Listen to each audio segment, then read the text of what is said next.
Assalamu alaikum, hello and welcome to Africa This Week with me, Khalil Charles. This show looks at the affairs of sub-Saharan Africa and the African diaspora. On today's programme, we'll be updating you on the Sene-Gambia border dispute, which sadly has intensified this week. We'll take a look at the children of Haiti that are being used and exploited by the tourism industry, and we'll be looking also at the African roots of jazz. Also, the Kenyan government has sent a powerful message to elephant poachers by its decision to set alight stockpiles of ivory. But first, we start with Nigeria, which has launched a new digital age. Our reporter, Adama Munu, brings you more on this and the rest of this week's headline news.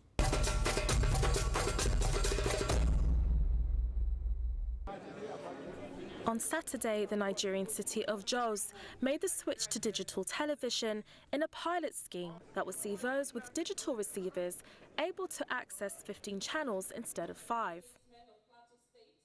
Compared to yesterday, when the average person in Jos can only watch 5 channels at best, he or she can now watch 15 television channels, local and international. On Wednesday, Portugal's president announced a temporary suspension of aid to Mozambique after hidden debts of up to $1.4 billion was used to fund maritime security vessels and shipyards. Mozambique has been beset by tensions between the Renamo opposition group and the Frelimo party, who was ruled since independence 40 years ago. Authorities say the death toll from the collapse of a 6-story building in Nairobi is now at least 26, as they continue to sift through the rubble for bodies and survivors. The residential structure gave way during weekend storms and was home to more than 150 families. It was earmarked for demolition after being declared structurally unsound. On Tuesday, Kenya Red Cross miraculously found a 7-month baby girl. She was dehydrated, but without visible physical injuries. Survivors describe escaping the rubble and their fears for loved ones who didn't make it out. I don't sleep. I just, your process iko tu kwa macho. My friends are there. Hata kuna mama mwingine alikuwa na atataka kutoka na mimi akaniambia wacha ingie ndani achukue leso afunge mtoto. Saa mimi nikamwacha hapo. Sahi mpaka sahi we have not found them. They are there with their with her family, and I feel so bad. On Wednesday, thousands of fans paid a final tearful tribute to Congolese rumba king Papa Wemba at a mass in Kinshasa, where his songs were played before he was laid to rest. Bishop Nicholas Jomo said Papa Wemba was a worthy son of the Democratic Republic of Congo. The quality of his work has made him a citizen of the world. The 66-year-old African artist died on Sunday after collapsing on stage during a festival in Ivory Coast. Senegalese Foreign Minister Mankeur Ndia announced on Tuesday Gambia's proposal to Senegal to end the closure of the borders between the two countries. The borders have been closed for 10 weeks following a tariff increase, which has seen travellers between North and South Senegal forced to take a 10-hour detour. Plans for a long-mooted bridge across the River Gambia to reduce journey times has been halted, even though the funding of the 942-metre bridge was secured through the African Development Bank. Some suspect Gambian President Jammeh is reluctant to the project because of what he sees as surrendering a security leverage. The extraterritorial character of the bridge will have as part of the ECOWAS highway system connecting Abuja to most of the capital cities across the region.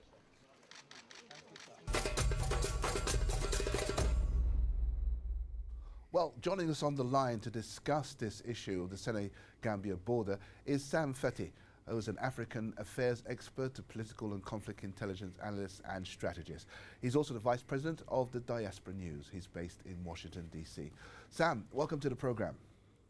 Thank you so much. Could you begin by telling us what are the key central causes of the problem, the dispute that's going on at the moment? Well, first off, the tariff increment was what actually sparked the border closure that has been going into its 3rd month now.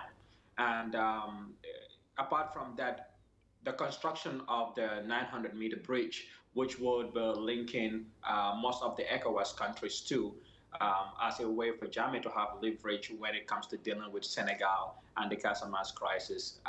That particular resistance to make sure that that bridge is not built is also an ongoing crisis. Now, if you look at the history and the foreign relations of both countries, since the first presidents of both countries, Sadauda Jawara and Leopold Sedar Senghor, they both had an agreement when it comes to the Bamba Tenda, Yili Tenda ferry crossing section. It has always been planned to put a bridge there.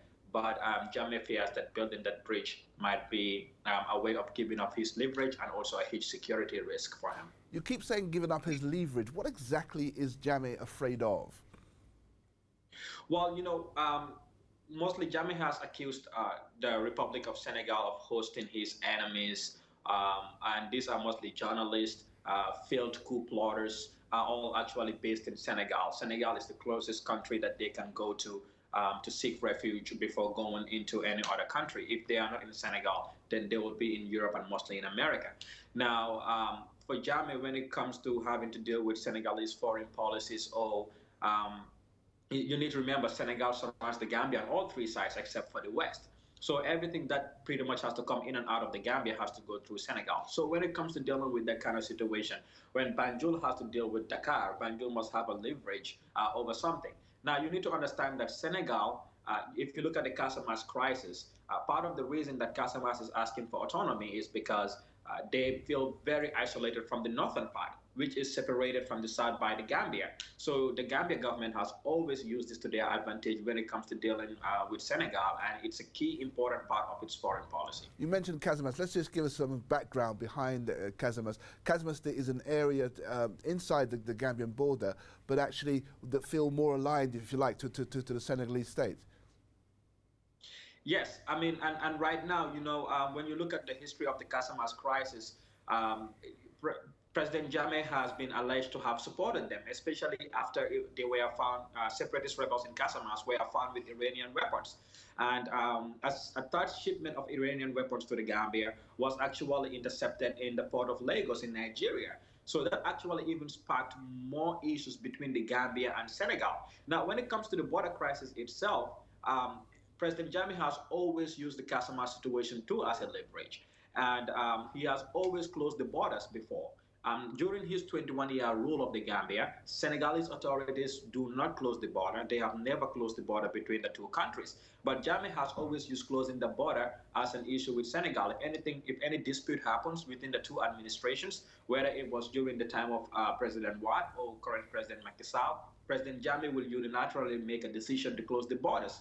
And I believe Senegal must have felt they have had enough of it. They've probably felt bullied, and they decided this time, for the first time, they are going to close the border. But what they did is that the Sall administration decided to be quiet about it, leaving most of the border issues in the hands of the Transportation Union in Dakar. In terms of the blockage now, the border's been closed for some time, as you say. How is that affecting trade, and how is that affecting what is a very important element of the Gambian trade, and that is the tourism industry? Now, if you look at the border issue, it is generally not just affecting tourism. It is actually more or less affecting the survival of the people. Most of the products that are sold in Gambian markets, including livestock, are from Senegal or from Mauritania. So for those products to come into the Gambia, they have to cross the border in from Senegal. So the prices of certain goods and services are increasing by the day. So it's affecting the cost of living is getting higher. And so also the Gambia government's revenue is getting highly depleted. The Gambia government was making a lot of revenue from the ferry crossing. Now, maybe it was expecting that most people from Casamance were going to make this an issue because it is a shorter travel time to cross through the Gambia. But apparently, too, the people of Senegal seem not to make it a big issue because, according to what I'm seeing online, and some of the Senegalese journalists that we spoke to are saying that, in fact, the airspace needed to be closed. And the only thing is that the money that is generated from the ferry crossings are not getting generated anymore. And the Gambia is already faced with budgetary allocation issues after the EU cut some tens of millions of euros in funding to the government over some rights issues. So the government is finding it very difficult to pass by when it comes to certain things, including payment of salaries on time. Give us Now, yeah, sorry to cut you, but give us an idea for those who are not able to use that border crossing. What kind of distances are they going to have to? What's the route that gets them back into Gambia for the trade to continue? Well, it's been very difficult for them because oftentimes, so people that do high volume trades where you need a truckload of stuff to cross the border are unable to do so. Now, if you are able to cross by foot, that's great and push your stuff through.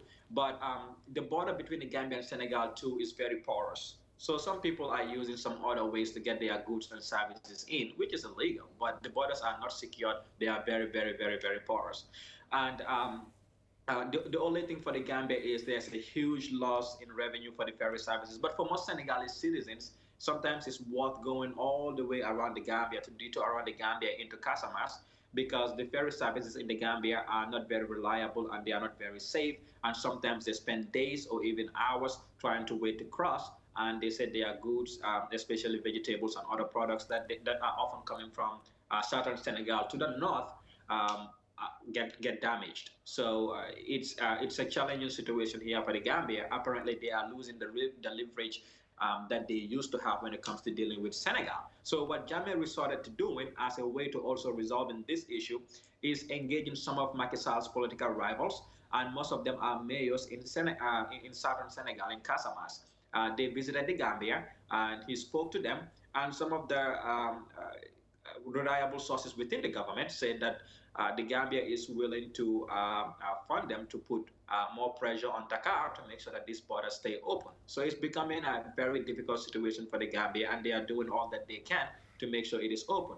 Now, the proof to that is, Jammeh is the kind of president that, he doesn't like to be seen as per se a coward. He wants to be seen as a strong man. He wants to be seen as a man who does not bow down to anybody for anything. So if the Gambia government is now writing to the Senegalese authorities to say, look, let us sit down and talk, it means that the situation is getting more difficult and getting more unbearable, noting the fact that Jammeh is already facing some rare protests and political tension is rising in the country ahead of December polls. So what you're saying here, in a sense, is that this is a huge clash of personalities, the leader of Gambia and the leader of Senegal, who don't see eye to eye. Absolutely. Jammeh was not seeing actually eye to eye with President Abdoulaye Wade. So most people were thinking that probably if President Macky Sall comes through, things would have been a little bit better. But Macky Sall was actually not very aggressive towards the situation in Gambia. And most Gambian activists felt at one point that Macky Sall was being too quiet over the way Jammeh reacts to Senegalese situation. But the tension actually went to a whole different level when President Jammeh called former Senegalese president and the current president Macky Sall some names and called them underlings to Western governments. So that really angered not just Macky Sall, it angered the people of Senegal. And Senegal's democracy has changed in such a way that public opinion counts a lot. If it's more like Western politics in Senegal. So based on that public opinion, the Sall administration is taking is reacting to Jammeh and addressing him in a more diplomatic ways. But these are ways that are actually more or less affecting the Gambia's economy. Let's take this question of public opinion. Does the average Gambian support the stance of the president has taken? Does the average Gambian feel towards the Senegalese, do they feel negative at all towards the Senegalese? Most Gambians that I do talk to do not feel negatively towards what is happening in Senegal. They felt that President Jammeh has poked them for a very long time, and Senegal have not been reacting. And I think looking at the situation, most analysts are saying, well, Jammeh is going to win the presidential elections, but they made it clear it's not because it's free and fair. Now, Gambians are actually very frustrated with the situation that's happening in the country. Politicians are getting prosecuted over exercising their constitutional right to free assembly. And whether we know it or not, right now, at least twice a week, Gambians are protesting in Banjul, especially in front of the High Court, which is not very far from the seat of the presidency and the State House. Currently, the president is not even at the seat of the presidency. He is running the country from his home village in Khalil, from his own personal home. So you're saying that the situation, why is he doing that? Why is he not at the central point in Banjul? Are there security concerns or? Well, there might be some security concerns, and the president would obviously feel more and more angry seeing people on the streets cussing him out, calling him names, asking for an end to dictatorship. I mean, it is unprecedented that something like that is happening in the Gambia. Now, if you remember, Dr. Amadou Skadejane was charged with treason, sentenced to life for printing a T-shirt that says "End dictatorship now." But now you have hundreds of people on the streets twice a week with banners saying the same thing, and you pretty much can't do anything about it because you've been advised against it. Because the more he cracks down on these protesters, then the more challenges he will face from the international community. Recently, he just got a visit from a delegation from the African Union. I want to take you to the international community in just a second, but I'm taking you back to the dispute. Are there people profiting at all from the closure of the border? The people are not really directly protesting at all. You need no, to I said profiting. Are they making any trade making a lot of money from the fact it's closed? No, right now the people are not profiting from it. Businessmen are getting really, really discouraged, and times are getting harder for them. And what about the situation as you was going on to say about the international community? What does ECOWAS, the regional group, what have they said about the situation? Well, you need to remember Macky Sall is currently the chairperson of the ECOWAS community, so that's an interesting fact in all of this. But recently, the UN, the AU, and ECOWAS all sent they sent a joint delegation to meet with Gambian authorities, and they urged them to actually meet this mid-May in the middle of this month. To finalize, to discuss about this border issue and finalize the entire situation. What do you expect will happen? We're still waiting for the results from those discussions, but what's your take on that? What do you think will be the outcome? Well, you know, like most people, I believe hopefully this particular meeting is going to get the crisis resolved and open the borders. But it doesn't necessarily mean the tension between Banjul and Dakar have subsided or ceased at all. I mean, I think it's going to continue unless Jammeh fall back from his rhetorics. But looking at the politics of things, those are going to continue because always Jammeh is a kind of politician that believes in saying things probably that the average Gambian who is not educated would like to hear. We're talking about a country with a high illiteracy rate. So he would like to say certain things that are so anti-Western, anti-colonial, as a way to say that, look, they want to rule us, they want to take the little that we have. So he is going to keep up with this rhetoric. But as long as he keeps up with that and attacks Senegalese authorities, or they are public figures or they are leaders, he is going to keep having problems with the Senegalese. Okay, Sam Phatey, thank you very much indeed for joining us, and thanks for those comments. And we hope to keep an eye on this developments as the situation unfolds. Well, it's been a very sad week this week for the deaths of the Congolese artist Papa Wemba and Didier Digna from the Ivorian group Magic System. But this week we've also had witnessed celebrations in Africa because there's a major jazz concert taking place at the Malian capital of Bamako. The event has been viewed as a push to return the musical style back to African roots. Adama Munu has more on this.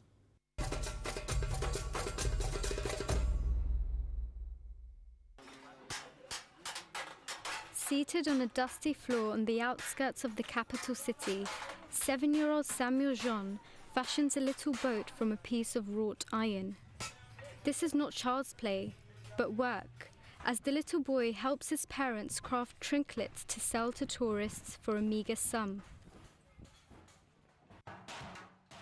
Officially, Haiti's labor laws forbid minors younger than 14 from working, but extreme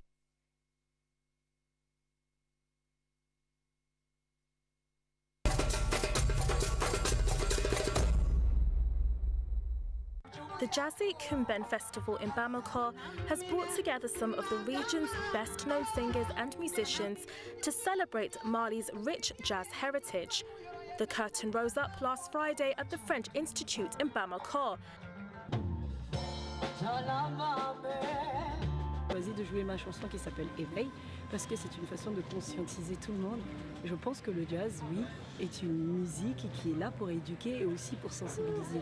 Je pense qu'il faudrait que les Africains réalisent qu'il faut qu'on soit un malgré tout ce qui se passe en ce moment dans le monde. On s'est dit en 2008 qu'il fallait aussi qu'on essaie d'initier un festival de jazz ici, à Bamako. Et comme nous sommes tous des opérateurs qui évoluent dans ce milieu, donc nous avons eu l'amour de porter ce projet et de pouvoir faire vivre des bons moments, non seulement au public malien, mais aussi aux artistes, parce que ça leur permet aussi de se produire ici à Bamako dans de très bonnes conditions techniques. Jazz was born in New Orleans about 100 years ago. Some say that jazz is a union between both African and European influences. It evolved through the African-American experience, mainly through slave songs and spirituals, and therefore it is no wonder that African-Americans such as Louis Armstrong have been amongst its most important innovators and pioneers.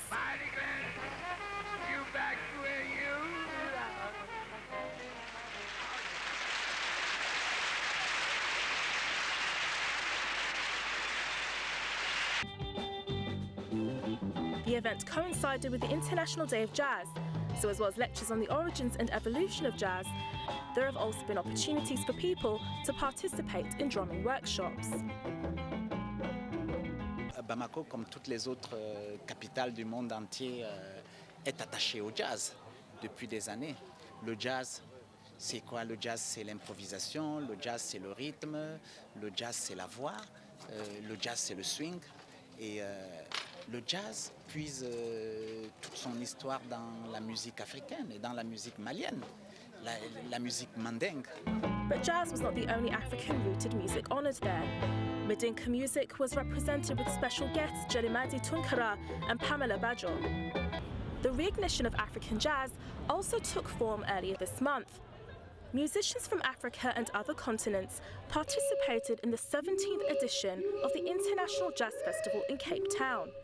Whilst organisers described the event as a test case, jazz is becoming a more prominent and permanent feature of cultural life across the African landscape.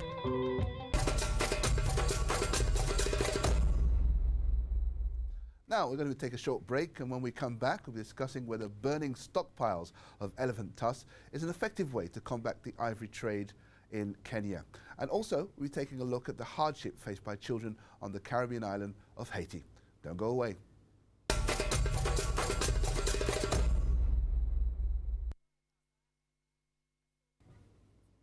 The other argument, which is that, you know, why shouldn't he? So, don't we? No, I understand. Yeah. Yeah, and it helps to have the kind of argument Yeah. so people understand Yeah. the context as well. But yeah, it's a very, very controversial Indeed. issue. Indeed. But it's interesting because the majority of African elephant trained states, they support a trade ban. Right. But you have powerful countries like Namibia and South Africa who do not support a trade ban. Right. And they're making a lot of money from that, are they? That's the thing. It's interesting because there've only been so far 2 major international auctions of ivory where South Africa, Namibia, Right. Botswana, and Zimbabwe, they sold ivory to China and Japan. However, how that money got used has still not been adequately.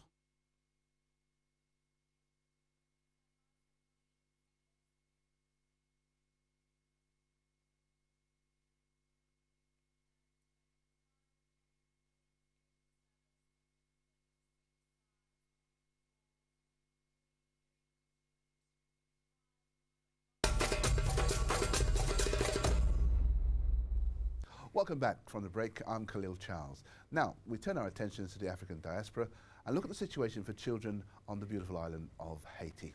The island has done much to improve child protection and labour laws, but as Khadija Ahmed reports, extreme poverty and hardship is hampering efforts to improve the situation for children there.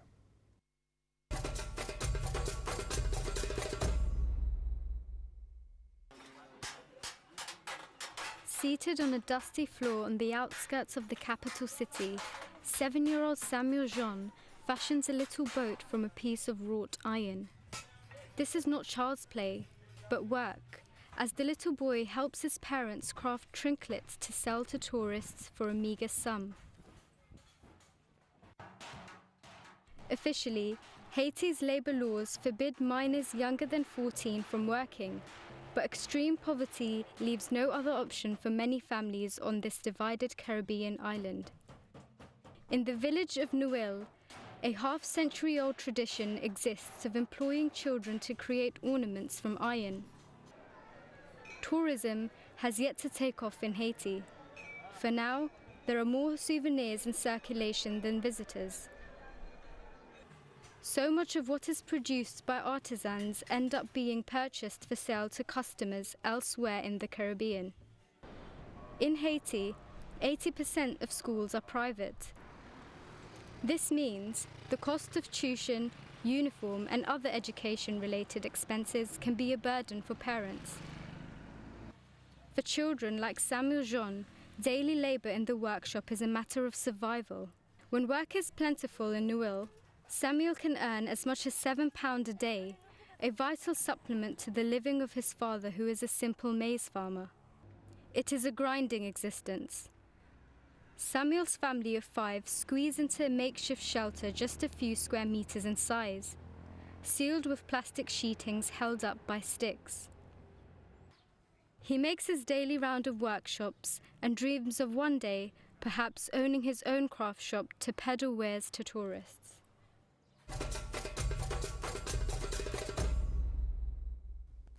And now we come to the final story of the evening. The Kenyan government has set alight 11 giant stockpiles of elephant tusks from its vast stockpile of ivory.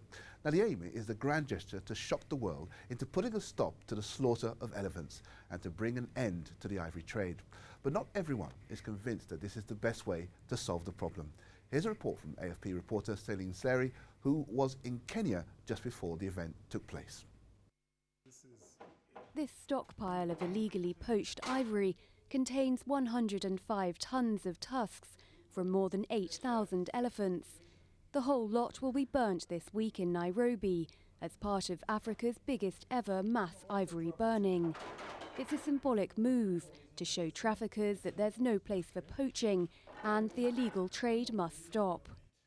It is important because Kenya is demonstrating practically that Kenya believes that the only value of ivory and the rhino horn is either on the elephant or the rhino.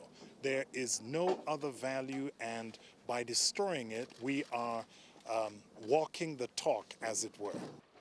More than 30,000 elephants are killed for their tusks in Africa every year. Today, fewer than 500,000 roam the continent. Organisers hope the public burning will highlight the animals' plight and deter future buyers. Anybody seeing this kind of fire in a third world country, if you're in China, you're asking yourself, why are they destroying what looks like money? They're telling you, maybe it is, but to us, we want to put it beyond economic use. We don't want to discuss selling this stuff. It doesn't make sense to kill a 7-ton animal to make a cosmetic, make bangles, make a rubber stamp. It doesn't make you a special being. It is not medicine.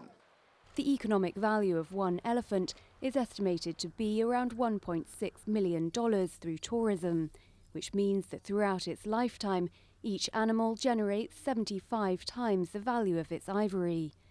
For Kenya, which relies heavily on wildlife tourism, protecting its elephant population is a priority. Before the tusks are destroyed, scientists are examining each and every one to gather clues to combat poaching. Before they burn it, it's important that they know how much they have, what does it represent in terms of weight, in terms of pieces. Is there any other scientific information they can know from the ivory by taking a DNA record? So even after they dispose it, they have good data that they can use for scientific purposes. The ivory trade was banned under international law in 1989. Yet in China, 1 kilo of raw tusks sells for more than $1,000. Heads of state, international celebrities and conservationists are expected to attend the burning, drawing attention to the elephant's plight before it's too late. Well, to discuss this issue, I have with me in the studio Shruti Suresh who's a wildlife campaigner for the Environmental Investigation Agency. Thank you indeed for coming on to the programme. Can we start about looking at the problem of poaching and how bad it is really in Africa, and whether in fact that's endangering the lives of the elephants? What's the situation there at the moment? Africa is facing a serious elephant poaching crisis. From more than 1 million elephants in Africa in the 1970s, we now have a population of 400,000 elephants, so it's more than half. The primary reason for this decline is poaching for facilitating illegal trade in ivory. In Tanzania, for example, more than 60% of its elephants have been lost to poaching. In a specific national park, the Ruaha National Park alone, 60% of its elephants were lost in 1 year. So it just gives you an indication of how serious the threat of poaching is to elephants in Africa. And the similar threat is faced by elephants in Asia as well. Now, would you agree with what the Kenyan government has done in terms of burning those stockpiles in the way they've done? EIA supports destruction of ivory stockpiles, and we believe that the most compelling reason to do so is to get rid of the security risk. Just based on publicly available information, EIA has found that there have been at least 14 incidents of thefts from government-owned ivory stockpiles across Africa and Asia, and in Europe as well. It's a huge security risk, and we would recommend that governments world over destroy their ivory, whether they do it as a publicity event or whether they choose to do it regularly. It's up to the governments to decide, but we do welcome this as best practice to address the security risk. Kenya have decided to do this, but other countries in Africa have decided against that. Which countries are they? There are several countries in Africa who have destroyed their ivory stockpiles, like Gabon, Cameroon, DRC. But there are also countries that do not believe in destroying stockpiles, and for example, that's South Africa, Namibia, Zimbabwe. Interestingly, Botswana is in a position where they've changed their policy on ivory stockpiles. Previously, they preferred to stockpile their ivory so that they could sell the ivory into the Far East markets. They've now announced that they do not support a trade in ivory and have committed to observe a moratorium on international and domestic trade in ivory. While they may or may not destroy their ivory stockpiles, it's interesting to note that they will not be using their stockpiles for commercial purposes. Do you think that the message that the Kenyan government has sent is a strong enough one? And this isn't really the way to do that, in burning it publicly like that, in that way. Is that the kind of thing you think was going to work, is going to actually change the situation? In terms of poaching, I think. I think the biggest message for us as we see it is that Kenya is now putting its money where its mouth is. Historically and for several decades, Kenya has supported an international and domestic trade ban on ivory. And by destroying millions, perhaps billions worth of ivory, 105 tons of ivory really, it's signifying that it will not at this point or in the future sell its ivory for commercial purposes.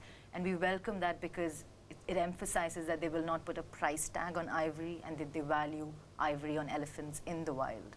Now, Shruti, let's clarify this. There is in fact two trades, an illegal trade and a fully legal trade of ivory. And so what Kenya is saying is that they don't want to be involved in either of those, neither the illegal or having their stockpiles being passed on in the international market.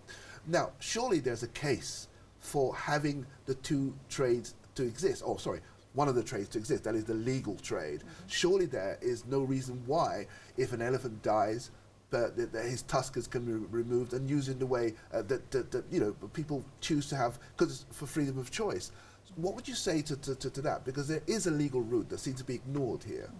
There's strong evidence to suggest that a legal permitted trade in elephant ivory will not work. This is because on two previous occasions, in 1999 and in 2008, there were two big auctions of African elephant ivory where certain African countries sold ivory to Japan and China. Our experience in investigating the ivory trade in China and other parts of the world has shown that a legal trade in ivory has not stopped the illegal trade in ivory and ivory trafficking. In fact, a legal trade in ivory provides an avenue for laundering illegal ivory and therefore stimulates illegal trade. Then surely that people will argue, isn't the job here to stamp down on the illegal trade rather than to obliterate the trade altogether?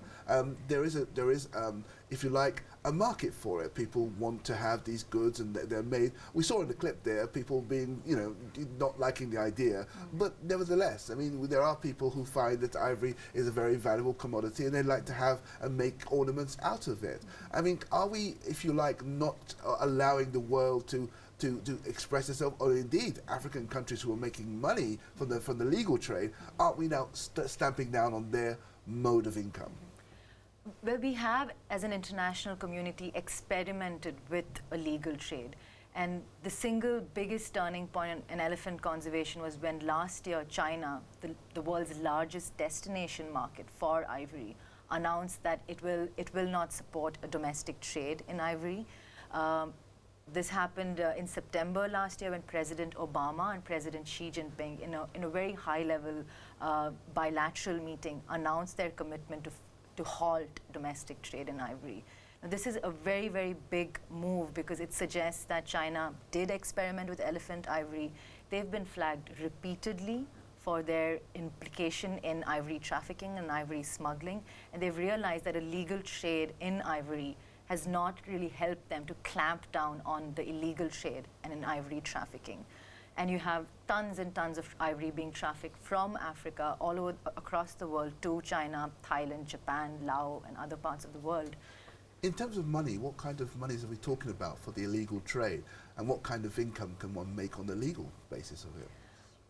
From the illegal trade, it's a multi-million-dollar worth trade. You have organized, serious criminal syndicates working across continents to facilitate the trade.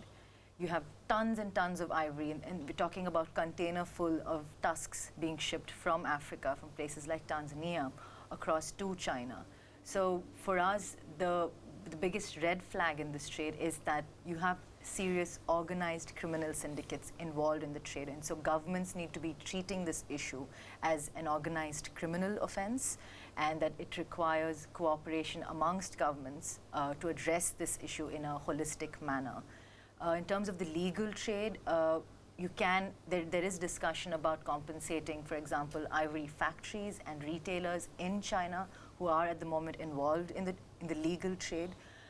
From the previous 2 auctions of ivory, where the 4 African countries participated in the sales, it's very unclear how the revenue from those auctions actually benefited conservation or how it was used. There was some lack of transparency there on how the money was actually used.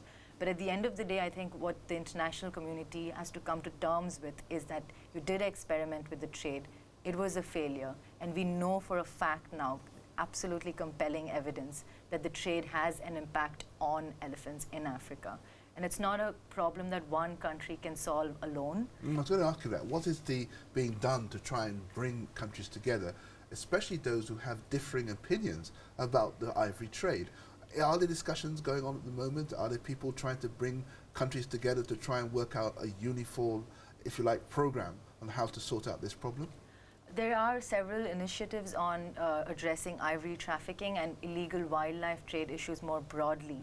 But specifically on the issue of whether or not to trade in ivory.